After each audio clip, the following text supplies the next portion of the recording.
Welcome to Narrations, where the chill of storytelling cuts deep into the heart. Tonight, we step into a snow-covered world where loneliness and blood intertwine. This is Let the Right One In, 2008. Snow falls endlessly over Blackberg, a quiet Swedish suburb where 12-year-old Oscar lives in silence. He's pale, withdrawn, and bullied daily by cruel classmates who mock his weakness. At night, Oscar sits by his window, whispering to his reflection, practicing the courage he can never show. With a small knife, he stabs a tree, pretending it's the boys who torment him. In his still world, everything feels empty, until the new neighbors move in. One night, Oscar meets a strange girl named Eli in the courtyard. She's barefoot in the snow, wearing thin clothes, unfazed by the freezing air. Her eyes are deep, unreadable. "I can't be your friend," she says flatly. Yet Oscar is drawn to her. They meet again the next night, and the next, forming a rhythm of quiet connection beneath the flickering streetlight.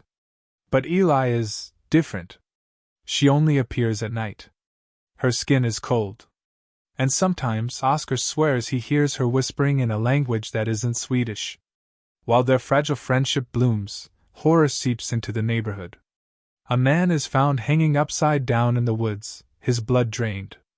Another victim is discovered frozen in a lake, face twisted in terror. The police are baffled. But we see what they cannot: Eli's guardian, an older man named Håkan, carrying out grim tasks under cover of darkness, killing for blood to feed her.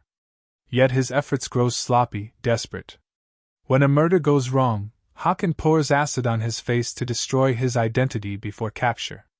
He calls Eli one last time, begging for her presence. She climbs the hospital wall, kisses him goodbye, then feeds. His body falls from the window, lifeless. With Håkan gone, Eli is alone. Oscar senses something is wrong but doesn't question it. Their bond deepens. When he shows her his collection of knives, she gently warns him. "You have to strike back." At school, emboldened by her words, Oscar finally hits back at his bullies, cutting one of them's ear during gym. It's the first time he feels power. But that victory sparks vengeance and danger. One evening, Oscar visits Eli's apartment. The room smells faintly of metal, the windows are covered, and a single photo of a young boy sits on a dusty shelf. He notices an old puzzle cube, the same one he gave her. When she appears, her face is sad, older somehow. He asks, "Are you a vampire?" She pauses, then simply says, "I live on blood." Instead of fear, Oscar feels understanding. He opens his window later that night, whispers into the snow, "Eli, you can come in." She appears silently. He lets her cross the threshold, the title made real. To be safe, she must be invited. She steps forward, trembling, and says softly, "Would you still like me if I wasn't a girl?" Oscar nods, the meaning sinking but love unshaken. Meanwhile, the townspeople grow restless. One woman, bitten by Eli, transforms slowly. Sunlight burns her skin, and she begs for release. In the hospital, she bursts into flames as the morning sun hits her, the horror spreading like wildfire. The police close in, neighbors whisper, and the tension coils tighter. Oscar remains devoted, meeting Eli in secret. They play, they dream, they share moments of impossible warmth in a world frozen over. One night, Eli must leave. The danger is too close. She kisses Oscar goodbye, leaving him heartbroken. At school, the bullies return, seeking brutal revenge.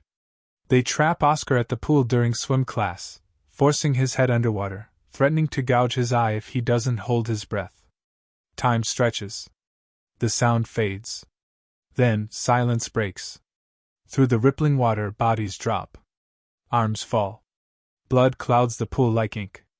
Oscar surfaces to see Eli, his savior, standing above him, soaked in red.